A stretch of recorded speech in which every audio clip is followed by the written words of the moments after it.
And India has built its first and biggest warship. It's called the INS Vikrant. The Swadeshi aircraft carrier is currently under trial. India today is the only and first channel to board the Indian Navy's new marvel. Here is an exclusive report coming in from the newly built INS Vikrant. Take a look. The distant winds of India's independence have brought our young nation a great distance. As the world's largest democracy navigates the modern age,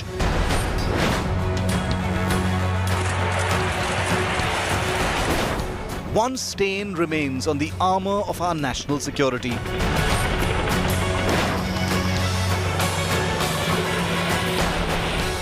The fact that India remains one of the biggest importers of defense equipment.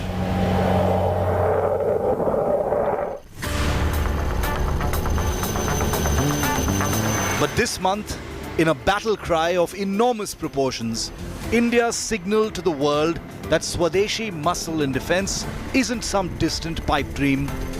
In an unmissable 40,000-ton message, Vikrant, India's first Swadeshi aircraft carrier, sailed out from her construction berth and went out to sea.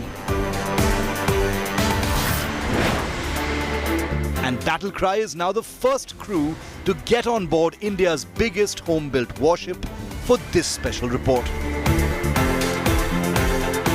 After a long wait, Vikrant went to sea for the first time. Sea trials along with helicopter operations considered the first big breakthrough of this brand new vessel. The mammoth warship will be ready to be commissioned next year into the eagerly awaiting Indian Navy.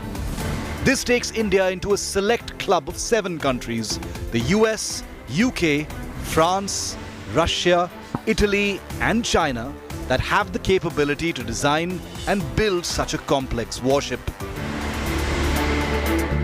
The Indian Navy's previous aircraft carriers, the original Vikrant and then the Virat and now the Vikramaditya, were acquired first from the UK and then Russia.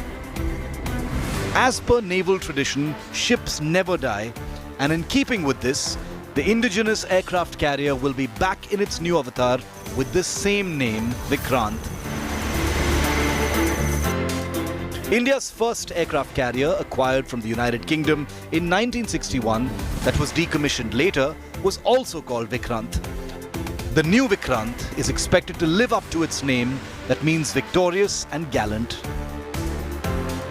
The long-cherished dream of having an indigenous aircraft carrier has almost come true, and very soon INS Vikrant will be sailing in the seas.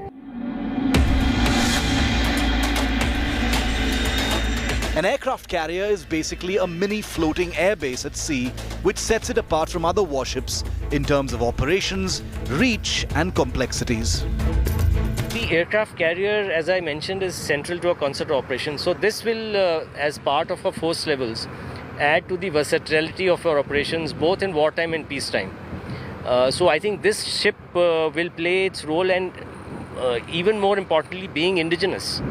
It's a symbol of Atmanirbhar Bharat. It's a very potent symbol of the government's drive for Atmanirbhar Bharat. And when another country sees that such a sophisticated and potent warship has been designed and built in India, it will itself act as a symbol, as a deterrent, as a projection of our power, of the capability of the country. And therefore I think it is very important in more ways than one. In spite of India's glorious maritime heritage, there was no indigenous warship design or warship building capability at the time of independence in 1947. The indigenous aircraft carrier Vikrant is 262 meters long, 62 meters at the widest part, with a depth of 30 meters minus the superstructure. There are 14 decks in all, including 5 in that superstructure above the aviation deck. The ship has over 2,300 compartments, designed for a crew of around 1,700 personnel, including specialized cabins to accommodate women officers when embarked. While the final touches to construction are still happening, the ship managed to go to sea with 1,200 personnel on board. This sea trial was essential for the ship to evaluate the way she keeps the handling of the ship, the performance of machinery and various other equipment. So this gave an opportunity for us not just to try the seakeeping qualities of the ship, but also the machinery in the entire spectrum of her exploitation, and other ancillaries including the various RO plants and other machinery were also put through the paces of trial. The ship's top speed is around 28 knots and cruising speed about 18 knots. With an endurance of 7,500 nautical miles, she can cover the entire coastline of India twice without any requirement of refueling.